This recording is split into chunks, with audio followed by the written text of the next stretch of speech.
Hello class, welcome back to IT class, and today we will start a new chapter number 23, maintaining workplace safety. In this chapter we will study about what is health, what is safety, who is responsible for workplace safety, how we can maintain workplace safety, and what are the steps that we should do to reduce the risk factor at our workplace. So let's start with the introduction. Page number 281. Health and safety are two most important aspects of our life, whether we are at our workplace or home. Health refers to our general well-being. It means that we are free from disease and infirmity and have a sense of mental, physical and social well-being. So it is saying that the two most important aspects to most important points of our life are health and safety, where it doesn't matter where we are, at our workplace, home, at any other public place. So the two most important terms are health and our safety, where health refers to general well-being, means कि how we are feeling, how we are acting, how we are living mentally, physically, emotionally, socially, in every aspect.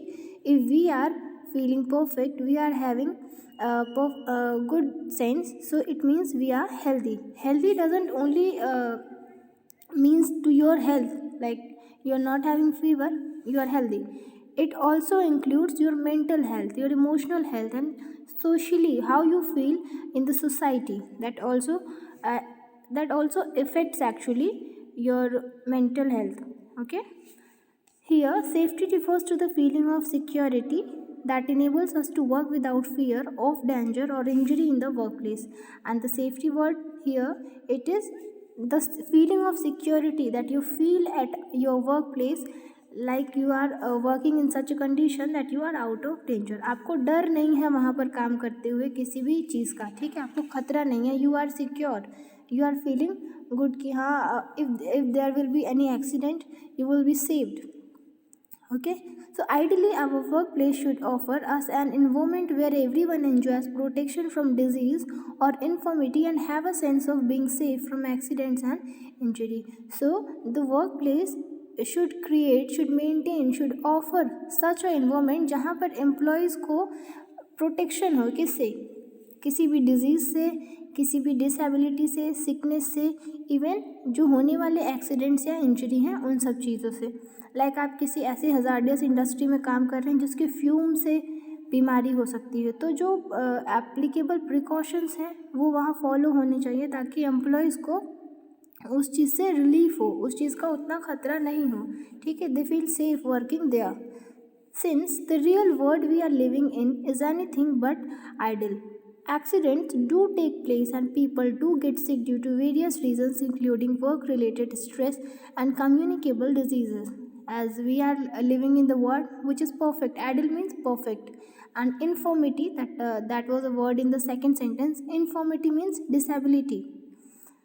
So we are living in a world that is perfect, but also in this world accidents होते हैं, लोग बीमार पड़ते हैं, reason अलग अलग हो सकते हैं. It can be stress, it can be any kind of accident, it can be any kind of disease as we are having COVID-19 communicable disease. So लोग बीमार पड़ते हैं. So this chapter makes an effort to sensitize people about the need and ways to maintain healthy, hygienic and safe environment in a workplace so that accidents and ill health can be reduced to the minimum. So this chapter talks about those efforts, those activities, those actions which people should be aware of, like how they can maintain healthy, hygienic and safe environment in the workplace, and जिसकी वजह से accidents और ill health means sickness या तो पूरी तरीके से eliminate हो जाए या तो मैक्सिमम रिड्यूस हो जाए. Sensitize means increasing aware. So our next heading is occupational health and safety. It stands for OHS. So occupational health and safety is basically a branch of public health. Okay, occupational health and safety relates to health, safety and welfare issues in the workplace. So this branch deals with the health, safety and welfare issues at the workplace. So वहाँ पर किसकी health, safety और welfare की बात हो रही होगी? Employees की, कस्टमर्स की, अदर विजिटर्स की, मीन्स उस प्रेमाइसिस में जो कोई भी काम कर रहा होगा, जो कोई भी आ जा रहा होगा, यहाँ पर उनकी हेल्थ, सेफ्टी और वेलफेयर इश्यूज़ की बात हो रही होंगी. So it is a branch of public health which deals with the matters related to health, safety and welfare issues in the workplace. It includes the laws, standards and programs that are aimed at making the workplace better and ensuring health and safety for workers, customers and other stakeholders. So this branch of public health includes or deals with the laws which are made for the public safety, employee safety and health, standards and such programs which relates with the health, safety and welfare of the employees. उस work place पे health and safety से related जो भी laws, standards या कोई भी programme conduct किया जा रहा है कि एम्प्लॉयज़ को हमें इस चीज़ को ट्रेनिंग देनी है कि उन्हें कैसे अपने आप को सेफ रखना है, हाइजीनिक रखना है, सिक्योर रखना है, उन सब मैटर से कौन डील करता है? OHS, which stands for occupational health and safety. Occupational का यहाँ पर मतलब ही है कि वर्क प्लेस, ये हेल्थ और सेफ्टी आपके घर में आप कैसे करते हो उस चीज़ से डील नहीं करता.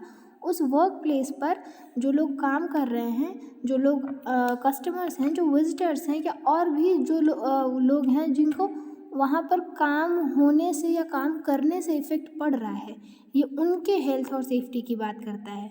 ठीक है, जैसे एक कोई इंडस्ट्री है जहाँ से बहुत ज़्यादा हार्मफुल गैस रिलीज़ हो रहा है, तो वो गैस वहाँ के एम्प्लॉयज़, वहाँ के कस्टमर्स, वहाँ के स्टेक होल्डर्स, मैनेजर, इनके साथ साथ जो नियर बाई विलेजेस होंगे, जो नियर बाई सिटीज़ होंगी या जो हाउसेस होंगे, वहाँ के लोगों को भी तो इफ़ेक्ट कर रहा होगा. So this branch deals with the health and safety of those also.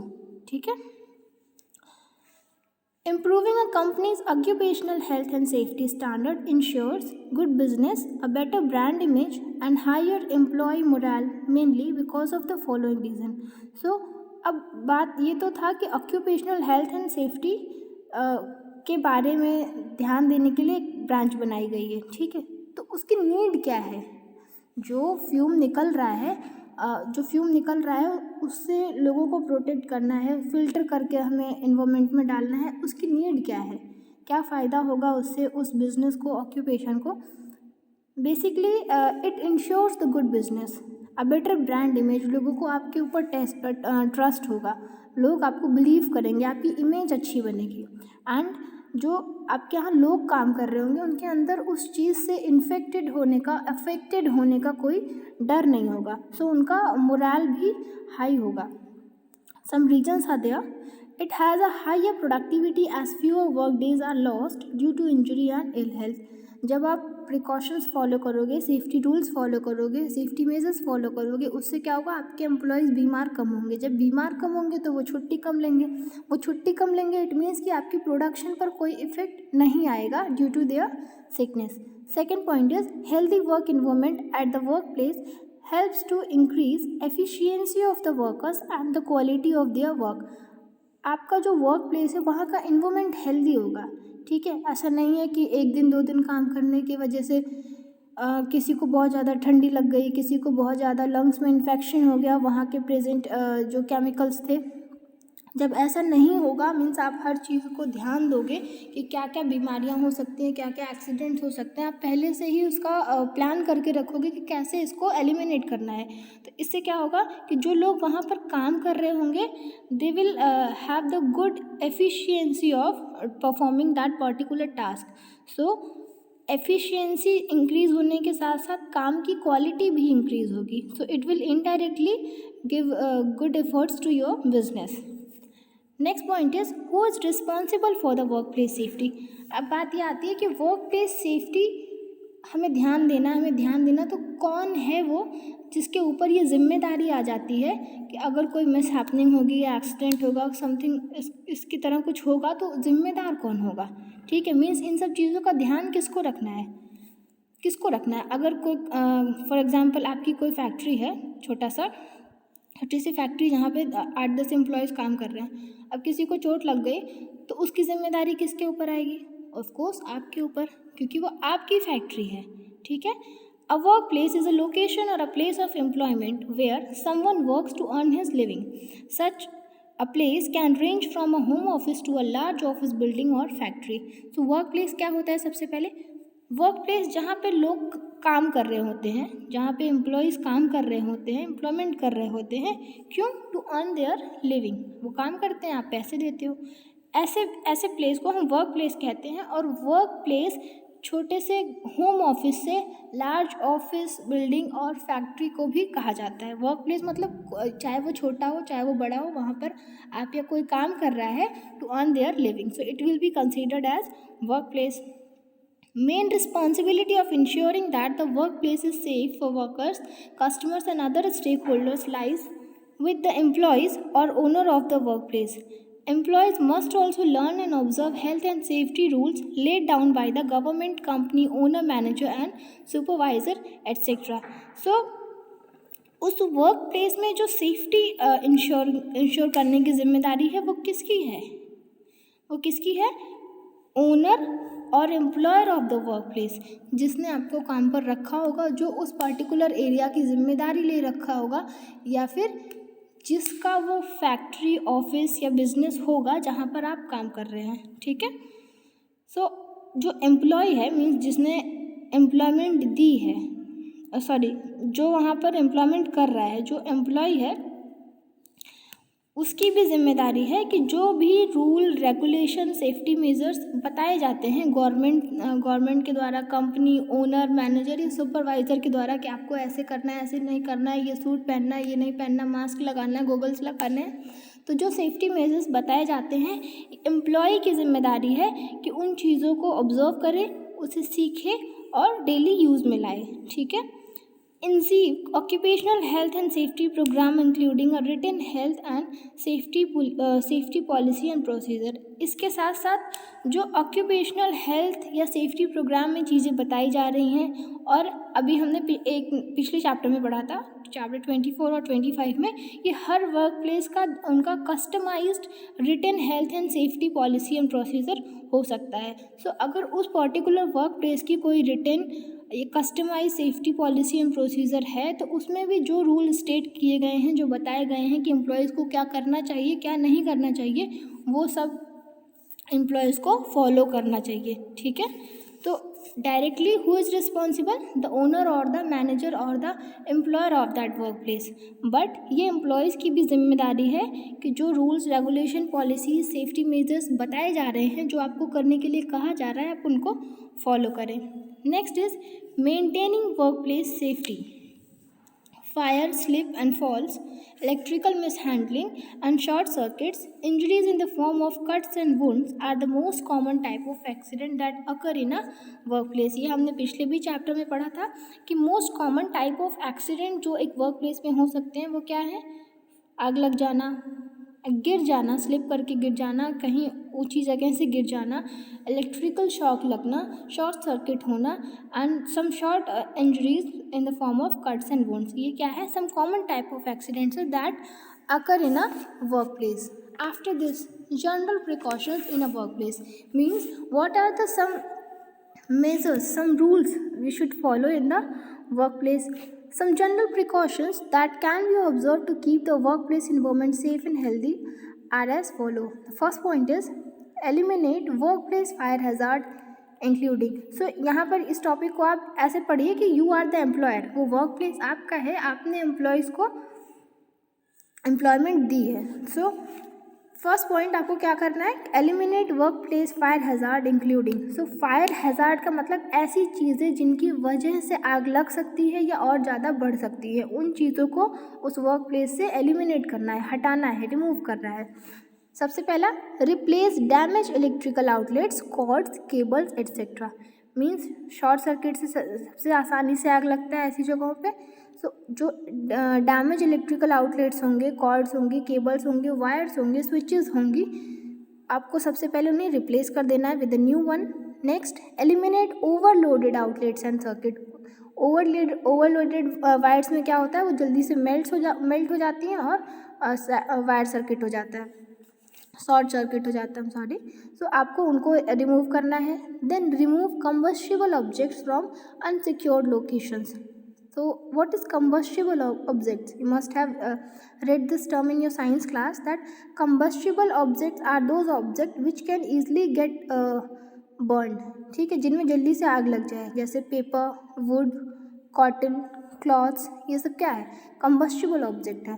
सो सबसे पहले unsecured location means unsafe place से इन कंबस्टिबल ऑब्जेक्ट को आपको रिमूव करना है. अनसिक्योर्ड लोकेशंस में क्या हो सकता है, including excessive trash and recyclable waste. Keep this far from electrical equipments means आपने बहुत ज़्यादा ट्रैश इकट्ठा करके रखा है. अब कंबस्टिबल ट्रैश में क्या हो सकता है, पेपर ट्रैश, कॉटन ट्रैश, गत्ते आते हैं बहुत ज़्यादा, जब सामान आता है तो गत्ते आते हैं ना, तो वो जो गार्बेज या ट्रैश है आपने रखा है कि रिसाइकिल करने के लिए देंगे, तो वो एक्सेसिव रखा है तो आप उसको ऐसी जगह से रिमूव कर देंगे जहाँ पर इलेक्ट्रिकल इक्विपमेंट्स हैं या जहाँ पर शॉर्ट सर्किट होने के चांसेस हैं. इसके बाद remove fire exit obstacle. Fire exit root में अगर कोई ऑब्स्टिकल है तो आप उसे भी रिमूव करिए. ये फर्स्ट पॉइंट था कि आप फायर हजार्ड्स को कैसे एलिमिनेट करेंगे. Now the second point is keep work place and equipment clean and dry and well ventilated and especially clean of oil and dust. This will help to create healthy working condition at the workplace. So इसके बाद next point हमें क्या ध्यान देना है कि उस work place को आप साफ रखें, ड्राई रखें एंड वेल वेंटिलेटेड रखें. वेल वेंटिलेटेड का मतलब होता है हवादार, यू कैन से, ठीक है, अंडर कूलिंग, एयरी. सो आप उस वर्क प्लेस को clean, dry and well ventilated रखें. और सबसे ज़्यादा तो ऑयल इधर उधर गिरा ना हो. लाइक अगर वो किचन टाइप का वर्क प्लेस है तो ऑयल इधर उधर गिरा नहीं हो, नहीं तो लोग स्लिप हो सकते हैं. So it will help to create healthy working condition at the work place. It will not create mess. Third point is prepare for various types of emergencies and अलग अलग तरीके की इमरजेंसीज जो उस वर्क प्लेस पे हो सकती हैं, ठीक है, आपको उनके लिए पहले से प्रिपेयर रखना है खुद को. And follow work space protocol and guidelines to ensure safety and health. Know and understand rules and procedure concerning fire emergencies. So उस वर्क प्लेस का प्रोटोकॉल या जो सेफ्टी गाइडलाइंस है उनको फॉलो करिए. एंड आप अच्छे से समझ लीजिए, अपने एम्प्लॉयज़ को भी समझाइए कि फायर इमरजेंसीज़ की क्या रूल्स है, क्या प्रोसीजर है, कैसे फायर ड्रिल करनी है, कैसे स्किप होना है in case of such emergencies. Next point is ensure that smoke alarm and sprinkler system are installed, working properly and are not blocked. So ऐसे फायर पे कंट्रोल पाने के लिए ना स्प्रिंकलर सिस्टम इंस्टॉल होता है कि अगर ज़रा सा भी फ्यूम या धुआं उठा तो अपने आप ही फायर अलार्म बजने लगता है और जो सीलिंग है वहाँ से पानी गिरने लगता है उस आग को बुझाने के लिए. सो मेक श्योर कि ये if needed these systems are installed in the work place building and they are working properly and are not blocked, ठीक है. Next is conduct regular fire safety drills in the work space. ये हमने पिछले chapter में पढ़ा था कि अपने वर्क प्लेस पे आप रेगुलर फायर सेफ्टी ड्रिल कराएंगे. क्यों? ताकि आपको ये पता चले कि जो हमारे गोल्स थे, जो ऑब्जेक्टिव्स थे, वो फुलफ़िल हुए कि नहीं. अगर कुछ रह गया तो क्यों रह गया, हम उसको रिमूव कैसे कर सकते हैं और अच्छे से हम इसमें कैसे लोगों को सिखा सकते हैं कि इन केस ऑफ सच इमरजेंसी कोई खतरा ना हो. So that's it for today. Next heading, fire safety, we will study in next class. Thank you. Have a nice day.